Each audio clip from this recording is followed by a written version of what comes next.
Hi again, guys. We're back once again for another D2MS tutorial video. We're getting towards the end of the journey now, I think, as far as kind of the basic walkthrough, the features and functionalities of D2MS. So yeah, I just wanted to show you kind of the final of our 8 contexts. It's the one that we've not really investigated yet. So this one is in the bottom right, and it's called the play context. Now, this is a little bit different to all the other ones because where all the other ones are really sort of to be used with your inputs, your drums, your E-drums, your pad controllers, whatever you're using. This is kind of a rather unique playing surface that we've created, mainly for kind of putting things together in an organized manner and kind of constructing your patterns and things, but also because there's going to be times where maybe you are away from your drum kit and you still want to kind of jam sitting on the sofa watching TV, or taking it away with you for a weekend, that kind of thing, or maybe even gigging, I don't know. So we kind of created this surface. So what we've got here is basically each vertical row is representing one input. So input 1, which is obviously on our physical kit, it's our kick drum. So here it's there, same here. Input 2 is our snare, that's the snare. Rack tom, floor tom. Yeah. So basically that kind of pans out across 2 pages. So because we've obviously only got a limited grid space and we needed some context buttons and things, we kind of broke it out so that the first line here in the machine's context represents this line here. So you can see that's 1, 2, 3, 4, 5, 6, 7, 8. Then if you want to get to 9 to 16, you can hold down this button here and you can see on the screen the view moves to inputs 9 to 16.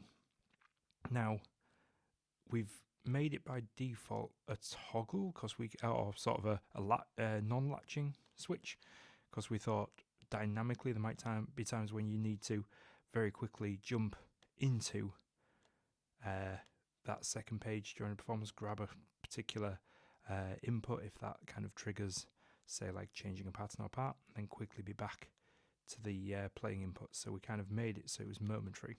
However, if you want to, you can disengage page latch, and then you've basically got a latching mechanism, so we'll stay on 9 to 16 or 1 to 8. You're having to physically press the button again to return, but for now I'm going to leave that on the kind of quick mode.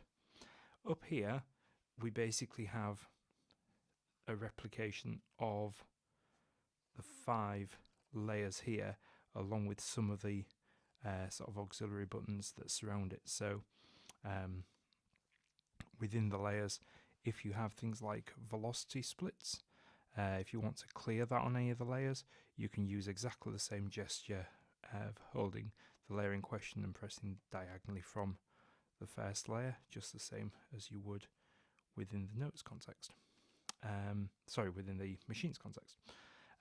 You've also got MIDI learn options here to allow you to quickly assign MIDI sort of velocity. So that gives you a way of learning the low and the high.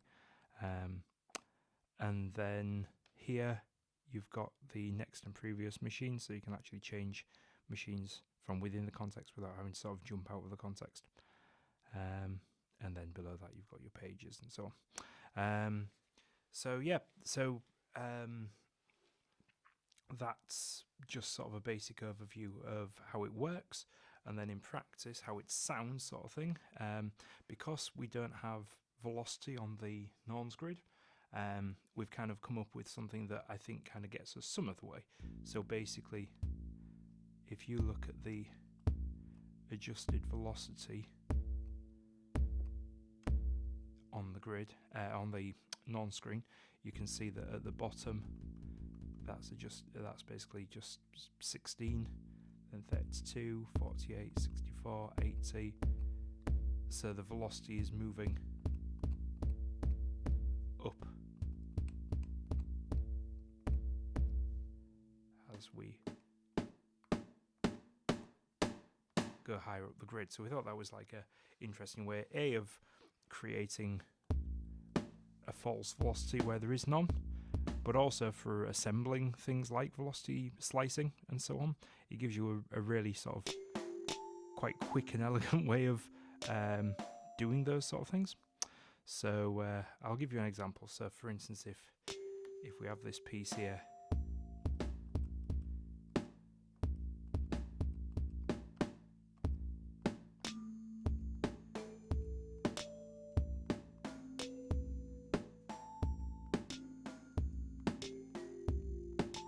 if we decided that we don't want that playing every time, we could, for instance, just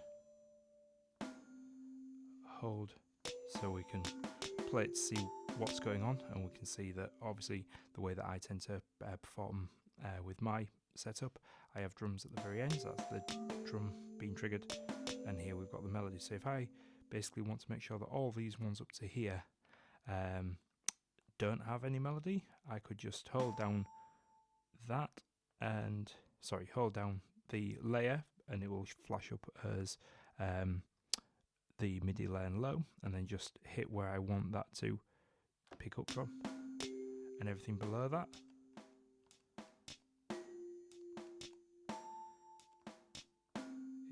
will now sort of not respond to that layer won't start until we reach that 64 threshold. So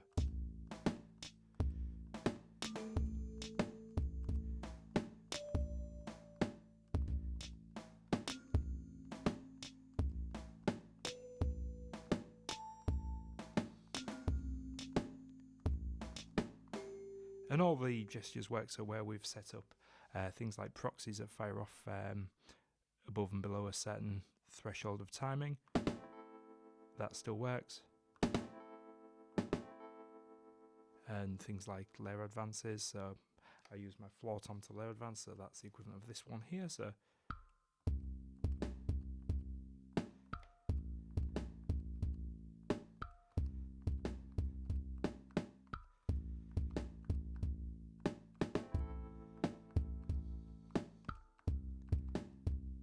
if I don't want that to cut off, same again, just hold down the input. Oops, maybe not that input. Hold down the input. There we go. Which one was it?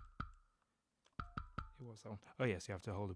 Yeah, of course, you have to hold kind of the one above where you want it to stop. So.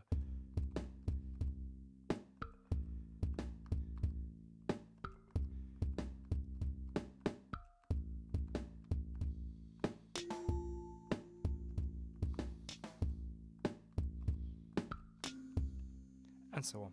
So yeah, that's kind of it for the play context, and is kind of the end of our walk through all the different contexts. There will be some other videos with just sort of smaller functions that we've maybe missed, or clarifications once this is sort of out in the world and people have questions and queries. So yeah, as usual, if there's anything you want to know, just sort of write as a comment below, and we'll try and make sort of videos to answer any of your questions.